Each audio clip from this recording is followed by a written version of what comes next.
เตรียมตัวกราบพระทำวัดเช้าครับทั้งหมดกราบพระพร้อมกันครับกราบกราบกราบกราบบารมีธรรมพ่อแม่ครูบาอาจารย์ครับ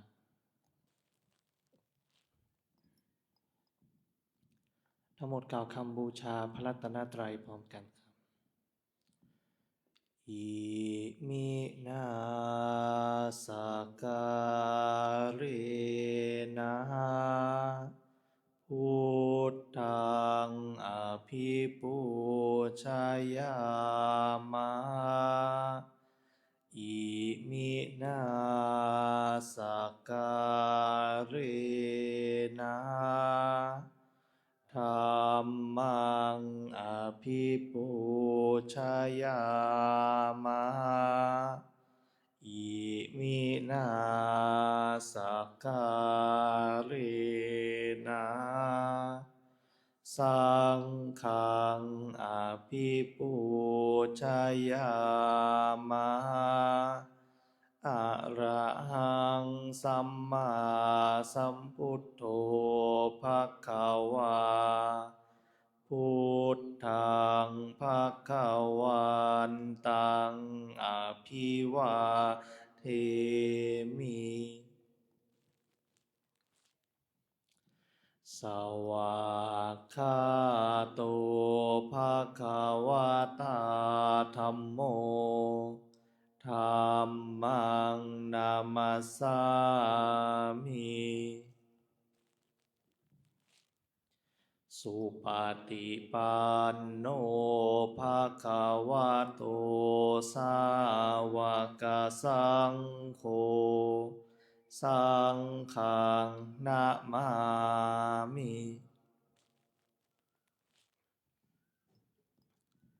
หันธรรมยังพุทธัสสะภะคะวะโตปุพพภาคณมะการังกะโรมาเซนะโมตัสสะภะคะวะโตอะระหะโตสัมมาสัมพุทธัสสะนะโมตัสสะภะคะวะโตอะระหะโตสัมมาสัมพุทธัสสะนะโมตัสสะภะคะวะโตอะระหะโตสัมมาสัมพุทธัสสะพุทธังสรณังคัจฉามิธัมมังสรณังคัจฉามิสังฆังสรณังคัจฉามิทุติยมปิพุทธังสรณังคัจฉามิทุติยมปิธัมมังสรณังคัจฉามิทุติยมปิสังฆังสรณังคัจฉามิตาติยมปิพุทธังสรณังคัจฉามิตาติยมปิธัมมังสรณังคัจฉามิตาติยมปิสังฆังสรณังคัจฉามิเปิดหนังสือไปที่หน้า32ครับหน้า32หันธรรมยังอริยตังคิกะมัคคะปะทังพนามาเสหนทางนี้แลเป็นหนทางอันประเสริฐซึ่งประกอบด้วยองค์8ประการได้แก่สิ่งเหล่านี้คือความเห็นชอบความดำริชอบการพูดจาชอบการทำการงานชอบการเลี้ยงชีวิตชอบ ความภาคเพียรชอบ ความระลึกชอบ ความตั้งใจมั่นชอบ ดูก่อนภิกษุทั้งหลาย ความเห็นชอบเป็นอย่างไรเล่า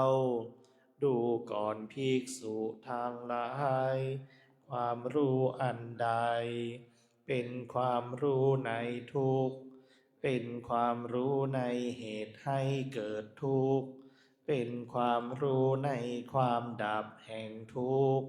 เป็นความรู้ในทางดำเนินให้ถึงความดับแห่งทุกข์ ดูก่อนภิกษุทั้งหลาย อันนี้เรากล่าวว่า ความเห็นชอบ ดูก่อนภิกษุทั้งหลาย ความดำริชอบเป็นอย่างไรเล่า ความดำริในการออกจากกาม ความดำริในการไม่มุ่งร้าย ความดำริในการไม่เบียดเบียน ดูก่อนภิกษุทั้งหลาย อันนี้เรากล่าวว่า ความดำริชอบ ดูก่อนภิกษุทั้งหลาย การพูดจาชอบเป็นอย่างไรเล่า เจตนาเป็นเครื่องเว้นจากการพูดไม่จริง เจตนาเป็นเครื่องเว้นจากการพูดส่อเสียด เจตนาเป็นเครื่องเว้นจากการพูดหยาบ เจตนาเป็นเครื่องเว้นจากการพูดเพ้อเจ้อ ดูก่อนภิกษุทั้งหลาย อันนี้เรากล่าวว่า การพูดจาชอบ ดูก่อนภิกษุทั้งหลาย การทำการงานชอบเป็นอย่างไรเล่า เจตนาเป็นเครื่องเว้นจากการฆ่า เจตนาเป็นเครื่องเว้นจากการถือเอาสิ่งของที่เจ้าของไม่ได้ให้แล้ว เจตนาเป็นเครื่องเว้นจากการประพฤติผิดในกามทั้งหลาย ดูก่อนภิกษุทั้งหลาย อันนี้เรากล่าวว่า การทำการงานชอบ ดูก่อนภิกษุทั้งหลาย การเลี้ยงชีวิตชอบเป็นอย่างไรเล่า ดูก่อนภิกษุทั้งหลาย สาวกของพระอริยเจ้าในธรรมวินัยนี้ละการเลี้ยงชีวิตที่ผิดเสีย ย่อมสำเร็จความเป็นอยู่ด้วยการเลี้ยงชีวิตที่ชอบ ดูก่อนภิกษุทั้งหลาย อันนี้เรากล่าวว่า การเลี้ยงชีวิตชอบ ดูก่อนภิกษุทั้งหลาย ความภาคเพียรชอบเป็นอย่างไรเล่า ดูก่อนภิกษุทั้งหลาย ภิกษุในธรรมวินัยนี้ ย่อมทำความพอใจให้เกิดขึ้น ย่อมพยายามปรารภความเพียร ประคองตั้งจิตไว้ เพื่อจะยังอกุศลธรรมอันเป็นบาปที่ยังไม่เกิด ไม่ให้เกิดขึ้น ย่อมทำความพอใจให้เกิดขึ้น ย่อมพยายามปรารภความเพียร ประคองตั้งจิตไว้ เพื่อจะละอกุศลธรรมอันเป็นบาปที่เกิดขึ้นแล้ว ย่อมทำความพอใจให้เกิดขึ้น ย่อมพยายามปรารภความเพียร ประคองตั้งจิตไว้ เพื่อจะยังกุศลธรรมที่ยังไม่เกิด ให้เกิดขึ้น ย่อมทำความพอใจให้เกิดขึ้น ย่อมพยายามปรารภความเพียร ประคองตั้งจิตไว้ เพื่อความตั้งอยู่ ความไม่เลอะเลือน ความงอกงามยิ่งขึ้น ความไพบูรณ์ ความเจริญ ความเต็มรอบ แห่งกุศลธรรมที่เกิดขึ้นแล้ว ดูก่อนภิกษุทั้งหลายอันนี้เรากล่าวว่า ความเพียรชอบ ดูก่อนภิกษุทั้งหลายความระลึกชอบเป็นอย่างไรเล่า ดูก่อนภิกษุทั้งหลายภิกษุในธรรมวินัยนี้ ย่อมเป็นผู้พิจารณาเห็นกายในกายอยู่เป็นประจำ มีความเพียรเครื่องเผากิเลส มีสัมปชัญญะ มีสติ ถอนความพอใจและความไม่พอใจในโลกออกเสียได้ ย่อมเป็นผู้พิจารณาเห็นเวทนาในเวทนาทั้งหลายอยู่เป็นประจำ มีความเพียรเครื่องเผากิเลส มีสัมปชัญญะ มีสติ ถอนความพอใจและความไม่พอใจในโลกออกเสียได้ ย่อมเป็นผู้พิจารณาเห็นจิตในจิตอยู่เป็นประจำ มีความเพียรเครื่องเผากิเลส มีสัมปชัญญะ มีสติ ถอนความพอใจและความไม่พอใจในโลกออกเสียได้ ย่อมเป็นผู้พิจารณาเห็นธรรมในธรรมทั้งหลายอยู่เป็นประจำ มีความเพียรเครื่องเผากิเลส มีสัมปชัญญะ มีสติ ถอนความพอใจและความไม่พอใจในโลกออกเสียได้ ดูก่อนภิกษุทั้งหลายอันนี้เรากล่าวว่า ความระลึกชอบ ดูก่อนภิกษุทั้งหลายความตั้งใจมั่นชอบเป็นอย่างไรเล่า ดูก่อนภิกษุทั้งหลายภิกษุในธรรมวินัยนี้ สงัดแล้วจากกามทั้งหลายสงัดแล้วจากธรรมที่เป็นอกุศลทั้งหลายเข้าถึงปฐมฌานประกอบด้วยวิตกวิจารมีปีติและสุข อันเกิดจากวิเวกแล้วแลอยู่ เพราะความที่วิตกวิจารทั้งสองระงับลง เข้าถึงทุติยฌานเป็นเครื่องผ่องใสแห่งใจในภายใน ให้สมาธิเป็นธรรมอันเอกผุดมีขึ้น ไม่มีวิตก ไม่มีวิจารมีแต่ปีติและสุข อันเกิดจากสมาธิแล้วแลอยู่หนึ่ง เพราะความจางคลายไปแห่งปีติ ย่อมเป็นผู้อยู่อุเบกขา